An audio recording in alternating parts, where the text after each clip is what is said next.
salve, peregrinos, peregrinas, rumo à cidade celestial. Que maravilha pensar sobre isso, né? Espero que você esteja bem. Hoje vamos meditar juntos no chamado eficaz, poderoso de Deus para com seus discípulos, isto é, todos nós, os que cremos no Evangelho. Olha só que coisa maravilhosa. Mateus capítulo 4, a partir do versículo 18. Vamos pensar junto neste grandioso chamado. Diz assim a palavra do Altíssimo. E Jesus, andando junto ao mar da Galileia, viu a dois irmãos, Simão, chamado Pedro, e André, seu irmão, que lançavam a rede ao mar, porque eram pescadores.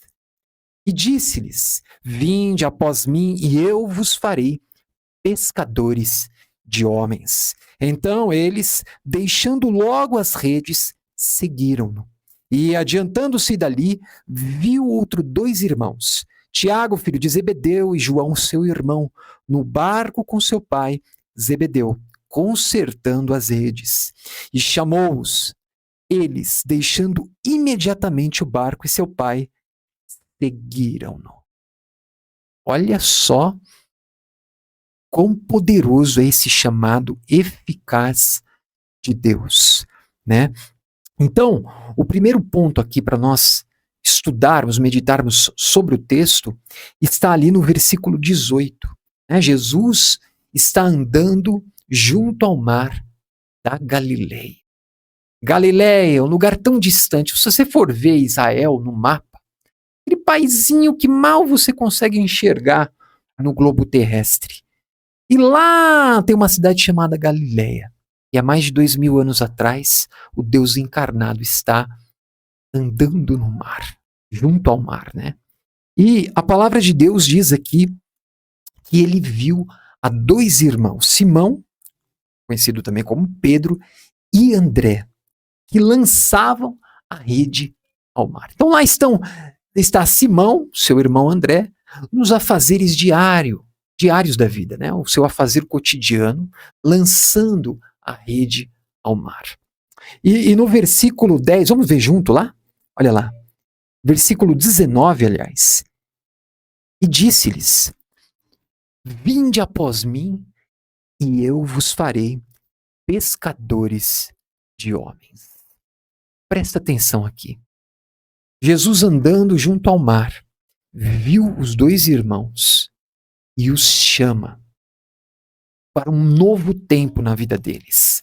Eles que pescavam peixes, estavam lançando a rede ao mar, agora são chamados por Jesus Cristo a fazerem o que agora? A serem pescadores de homens. Esse é o nosso chamado também como discípulo.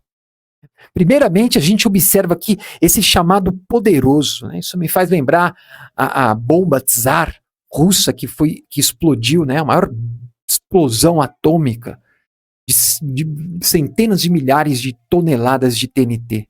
Né? E aquela bomba explodiu na década de 60 e pessoas a mais de 1000 quilômetros poderiam ver aquela explosão, mesmo num dia nublado. Você já pensou?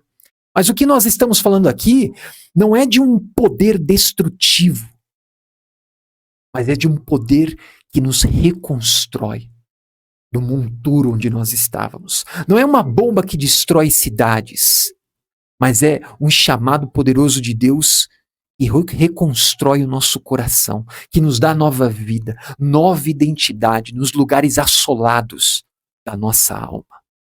Vinde. Jesus te chama, venham após mim. Ou seja, Jesus é o capitão da nossa alma. Né? Nós devemos caminhar após ele. Vinde após mim. Eu vou fazer de vocês agora pescador de homens. Essa é a função de todos nós, pescarmos homens através do evangelho, da salvação, a vida eterna, através deste sacrifício de Cristo na cruz do Calvário. Sua morte, expiação pelos nossos pecados, pagou toda a dívida e ressuscitou. É para isso que Deus nos chama. Né? Olha lá, versículo 20, acompanhe comigo. Então, eles, deixando logo as redes, seguiram-no. Então, eles deixaram logo as redes, né? Eles não ficaram titubeando. Queridos, isso serve de alerta para nós.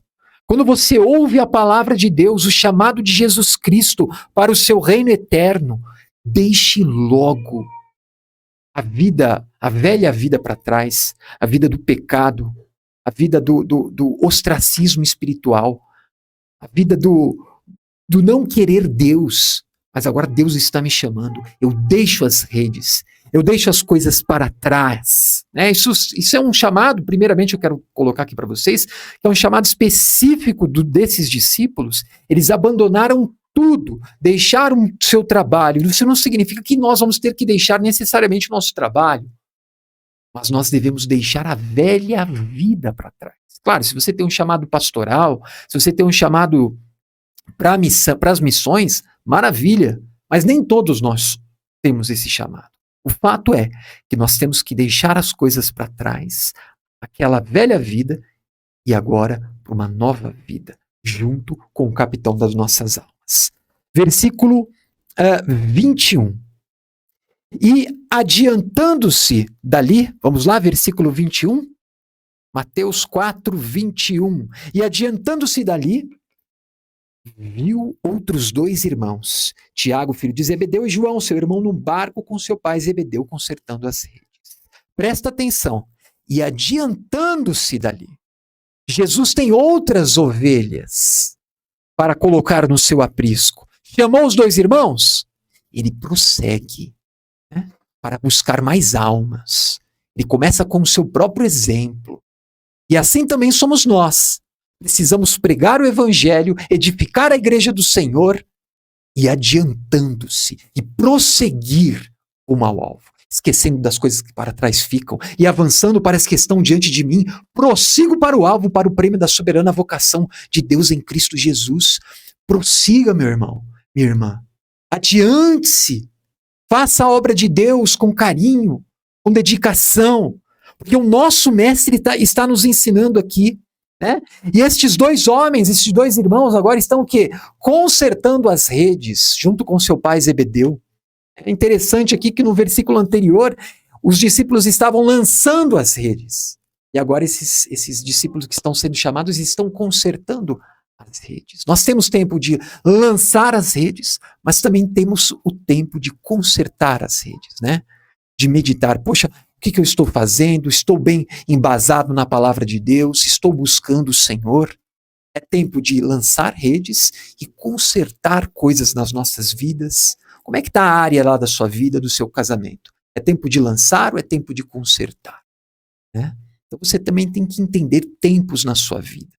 Amém? E, olha só, versículo 22, e chamou-os, né?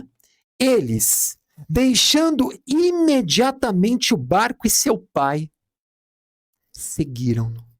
Olha lá, que interessante. Ouvindo o chamado poderoso e eficaz daquele que traz vida ao nosso coração, o que eles fazem aqui, queridos? Deixando imediatamente o barco. E quem? E o seu pai. Não é possível. Deixou até o pai. Sabe por quê? Porque o amor maior nós devemos ao Senhor. Amarás o Senhor teu Deus sobre todas as coisas. Então, não é que a gente vai deixar de amar os nossos entes queridos. Não, de forma nenhuma. Mas, muitas vezes, vamos ter que colocar o Senhor na primazia, sempre, na verdade, né? Na primazia do nosso coração. Com os nossos olhos fixos em Jesus Cristo. É assim que nós atendemos o chamado. Eles deixaram o barco. Somos chamados a deixar também as coisas que nos prendem a este mundo, a pecados, a vícios. Deixaram, mais uma vez, a velha vida e seguiram o Mestre e o Salvador. Querido, deixa eu perguntar para você, você tem colocado o Senhor como primazia, como primeiro no seu coração? Ou você está sendo desleixado, preguiçoso, demorado para deixar muitas coisas? A nossa carne muitas vezes não quer deixar as coisas, né? Nós ficamos presos a tantas coisas neste mundo que não fluímos no bom caminho do Senhor. Mas é tempo de nós deixarmos essas coisas e seguirmos firmemente o Senhor. Abandonarmos o pecado que tenazmente nos assedia, todos os empecilhos, seguir o Mestre e Salvador das nossas almas. Amém? Que Deus abençoe grandemente a sua vida. Pense sobre isso, como você tem atendido ao chamado de Jesus Cristo. Deus te chama, arrependa-se dos seus pecados e venha para o Salvador. Vamos edificar. Amém? Queridos, é isso. Não esqueça de deixar seu like, compartilhar a palavra de Deus e lançar as redes, porque agora nós somos pescador de homens. Peregrinos e peregrinas, rumo à cidade celestial. Essa é a palavra. Que Deus abençoe. Deus te bendiga. Um forte abraço. Valeu.